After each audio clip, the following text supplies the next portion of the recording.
Hello, you're watching Hornbill TV's Northeast Express. The President of India, Draupadi Murmu, on Saturday night appointed 6 new governors and reshuffled 3 others. The President has replaced the Governor of Manipur, Anusuya Uike, with Lakshman Prasad Acharya, who will also take charge as Assam's Governor. Following the resignation of Punjab Governor and Chandigarh Administrator Banwari Lal Purohit, who served as the Governor of Punjab, has been replaced by Gulab Chand Kataria. Moreover, Kataria, who has also been appointed as the administrator of the Union Territory of Chandigarh, has replaced Lakshman Prasad Acharya. Meanwhile, veteran BJP leader Om Prakash Mathur has been appointed new governor of Sikkim. Jharkhand Governor C.P. Radhakrishnan has been given the charge in Maharashtra. However, in Jharkhand, C.P. Radhakrishnan will be succeeded by former Union Labour and Employment Minister Santosh Kumar Gangwar. Jisnu Dev Verma has been appointed as the new governor of Telangana, who is a former deputy chief minister of Tripura. Former IAS officer K. Kailash Nathan has been appointed as lieutenant governor of Puducherry. Governor of Rajasthan Kalraj Mishra has been succeeded by senior BJP leader from Maharashtra Haribao Kisan Rao Bagde. The post of the governor of Chhattisgarh will be taken over by former Lok Sabha member from Assam Raman Deka.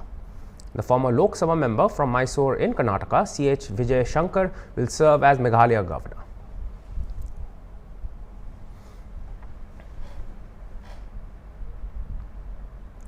Union Minister of Tribal Affairs Jual Oram, who is travelling across Tripura to promote the union budget, held a press conference on Sunday.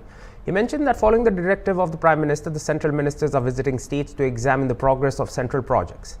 Outlining the various aspects of the union budget presented last week by the Union Finance Minister Nirmala Sitharaman, he said that it places special focus on the youth and farmers. Recognizing that providing government jobs for everyone is not feasible, he stated that significant initiatives have been taken to promote self-employment for all. The press conference was also attended by the state's Minister of Tribal Welfare, Bikash Dev Barma.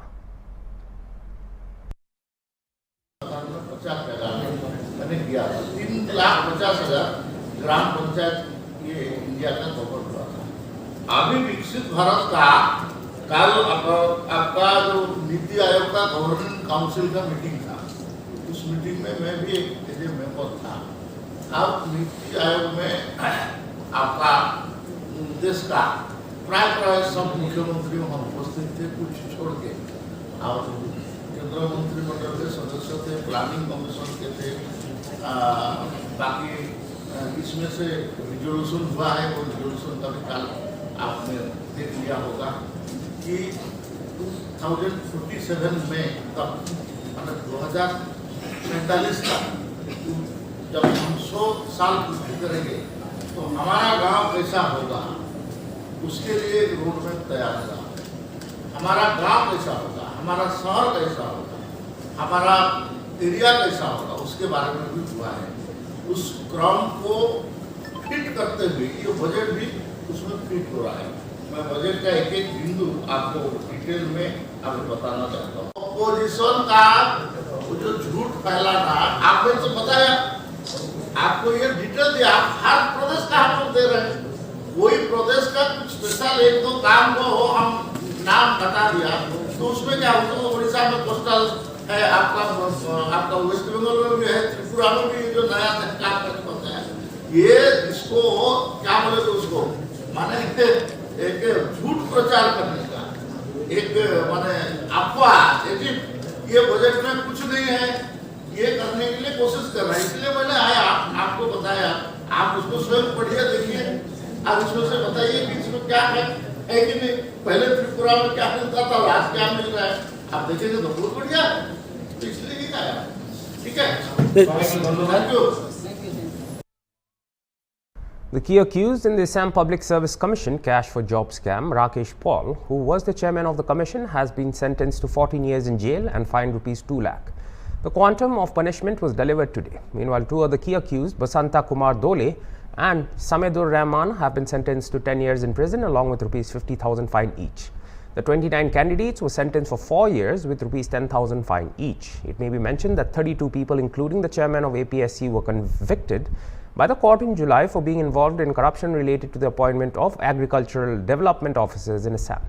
A candidate who had failed to qualify for the job had registered a complaint alleging that the marks of another candidate had been increased in lieu of financial transactions. Based on this complaint, a case was filed and an investigation started.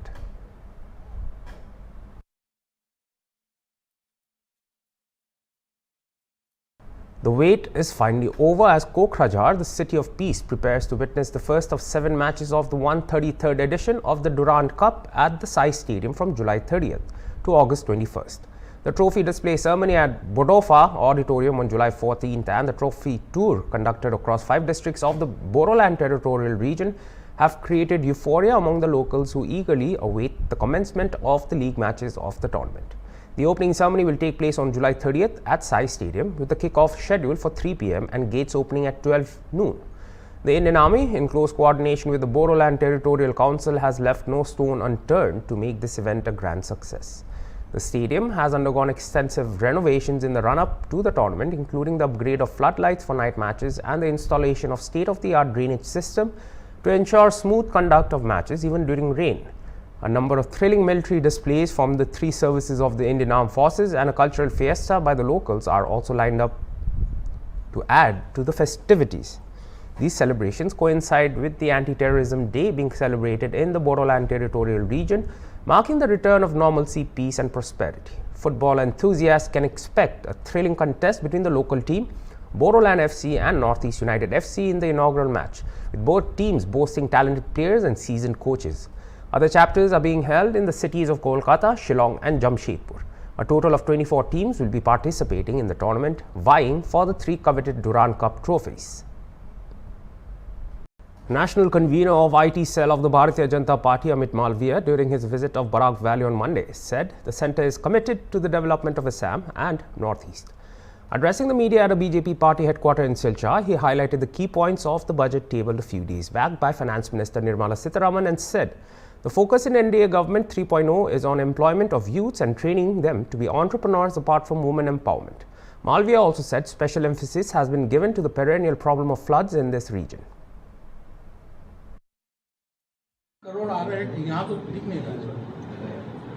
पिछले 7 दशकों में जिस प्रकार से north east और असम को उसका हक जो मिलना चाहिए था नहीं मिला, उस सिचुएशन को नरेंद्र मोदी जी की सरकार की एक्ट ईस्ट पॉलिसी ने ठीक किया। उसके चलते आज असम का विकास हो रहा है और आने वाले दिनों में असम के हर क्षेत्र पर उतना ही फोकस आप देखेंगे। बराक वैली के लिए भी बहुत सारी योजनाएं प्लानिंग स्टेज पर है। मुख्यमंत्री ने यहाँ पर कई बार बराक वैली में जो बेसिक इंफ्रास्ट्रक्चरल प्रोजेक्ट्स हैं उनकी बात कही है। जो नॉर्थ वेस्ट कॉरिडोर है उसको 2026 तक कंप्लीट करने का कमिटमेंट है। रेल और एयरवे इंफ्रास्ट्रक्चर को मजबूत करने की यहाँ पर पूरी कवायद चल रही है। जैसे ही ये सारे इंफ्रास्ट्रक्चर इश्यूज़ या कनेक्टिविटी को लेके जो भी इनिशिएटिव्स हैं, जैसे ही ये कंप्लीट होंगे, आप बराक वैली में जिस प्रकार के डेवलपमेंट की अपेक्षा रखते हैं वो आपको दिखने लगेगा। ये सारी चीज़ें वर्क इन प्रोग्रेस है। बराक वैली हमारे लिए सेंट्रल एशिया और साउथ ईस्ट एशिया का गेटवे हो सकता है। इस पोटेंशियल को असम की सरकार और केंद्र की सरकार समझती है और इसके लिए जो करना होगा वो हमारी सरकारें करेंगी। असम के लिए जो डेवलपमेंट फंड पिछले 10 सालों में नरेंद्र मोदी जी की सरकार से भेजा गया, उसमें 256% का इंक्रीमेंट देखा गया है। यूपीए के शासनकाल में असम को केंद्र से 64,412 करोड़ रुपीस मिलता था। नरेंद्र मोदी जी की सरकार आने के बाद यही संख्या, यही अमाउंट बढ़ के 2,29,519 करोड़ हो गई है। उसी प्रकार से grants and aid from government of India भी पिछले 10 सालों में यूपीए के कार्यकाल के कंपैरिजन में 249% बढ़ा। यूपीए के शासनकाल में असम को 63,179 करोड़ ग्रांट्स सेंट्रल गवर्नमेंट से मिलते थे। Myanmar-based Zomi Reunification ZRO and Chin National Front on Saturday signed a peace agreement to put an end to feud between them. The agreement was made during talks between them held in Mizoram's Aizawl. According to reports, the two organizations signed a 3-point agreement to end inter-organizational feuds and differences by reaffirming the blood relationship of both the Chin and Zomi people in Myanmar. They also agreed to stop armed clashes between cadres and hold talks again to restore lasting peace. It may be mentioned, armed wings of the two groups had a major clash in May. Peace agreement was reportedly brokered by Zoro, an Aizawl-based Mizo group representing all ethnic Zo tribes of India, Myanmar and Bangladesh.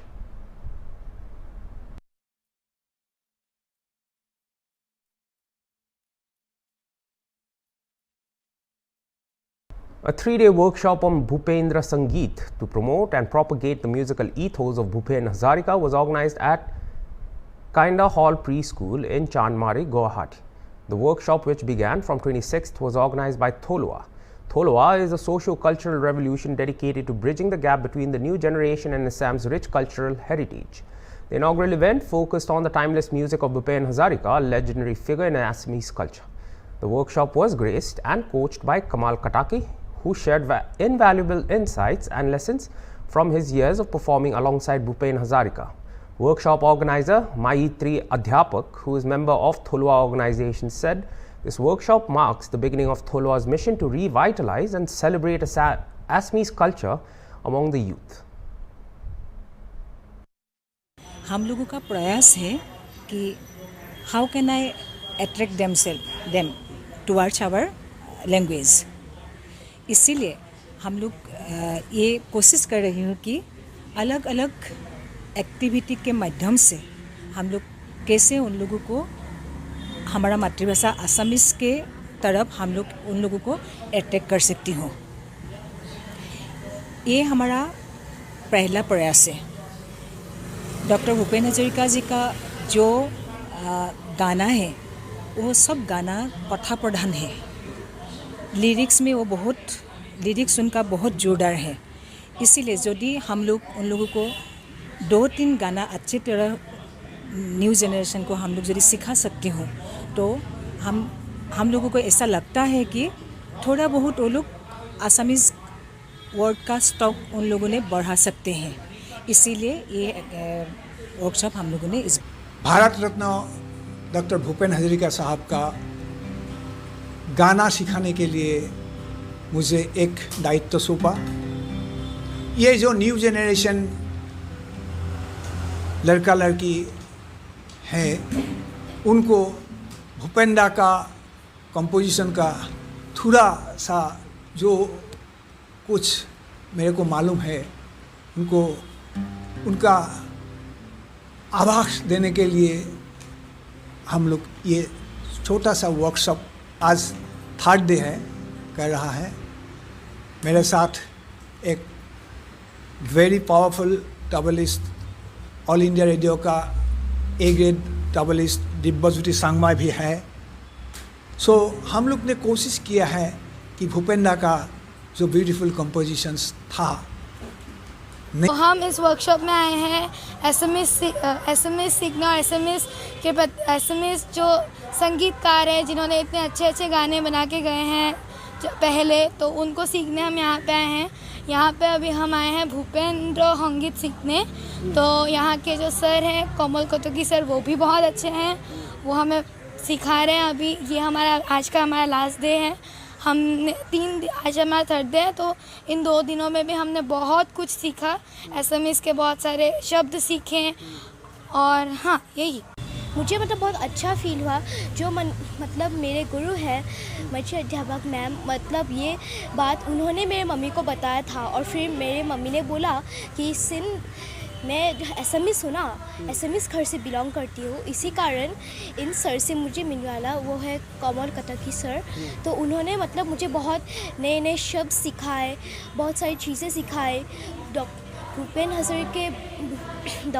Hazarika का बहुत मतलब चीज़ें stories सिखाए, बहुत चीज़ें बताए, बहुत अच्छा लगा. और म्यूज़िक का मतलब बहुत सारी चीज़ें का मतलब ज्ञान. Close to 200 members of various organizations under Pragatishil Nagrik Saman Way Munch held a mass protest outside the Silchar Municipal Board office on Monday, demanding immediate revocation of municipality taxes that have been hiked without an elected municipal board in place. Members have been demanding for an AMB election of the municipal board. The water tax has been increased from Rs 125 to Rs 300. Tax to take permission for buying, selling land or building a new one too has been increased manifold. Taxes for purchasing forms and that of fees for trade licenses too have been increased, while an executive officer of the district administration is running the affairs of the municipality for the past 4 years. Some protesters have demanded immediate revocation of all hikes in taxes until an election is held, while some have accused the state government of forcing people of Silchar to cough out money to fill the coffers.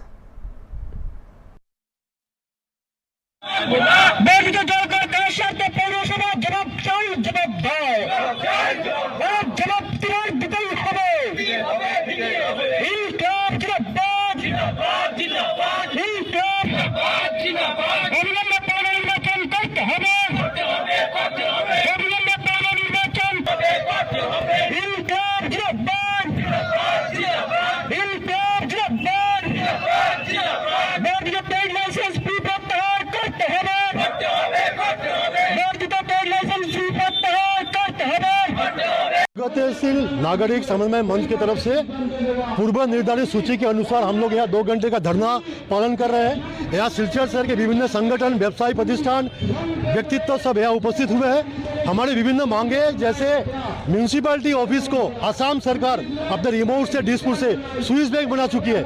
यहाँ किसी से पूछा नहीं जाता, किसी citizen नागरिक से बातचीत नहीं की जाती। ऑफिसर जो बैठे हुए हैं वो यहाँ पे बुलडोजर चला रहे हैं, अपना राय हमारे सर पे थोप रहे हैं। 125 का जो पानी का टैक्स था उसे 300 रुपया किया गया है।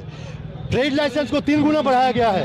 हर फॉर्म जो 50 रुपया का था वो 100 रुपया 200 रुपया बढ़ाया गया। मतलब दिसपुर से यहाँ म्यूनिसिपैलिटी को टारगेट दिया गया, सिलचर वासी को निचोड़ो, कुशियार के जैसा चूस के उनसे पैसा अदा करो और दिसपुर भेजो। मैं समझता हूँ आज इस बिल्डिंग को असम सरकार म्यूनिसिपैलिटी को स्विस बैंक बना चुकी है और ये स्विस बैंक हमारे ऊपर अपना अधिकार जताते हुए, हमें असम्मान करते हुए, सिलचरवासी को असम्मान करते हुए हमसे टैक्स अदा कर रही है। अगर हमारी मांगे पूरी ना की गई, हमारी मांगे अगर पूरी ना की गई और जितने डायरेक्शन दिए गए उसे वापस नहीं लिया गया, आने वाले दिन में शांतिप्रिय आंदोलन बहुत बड़ा आकार लेगा।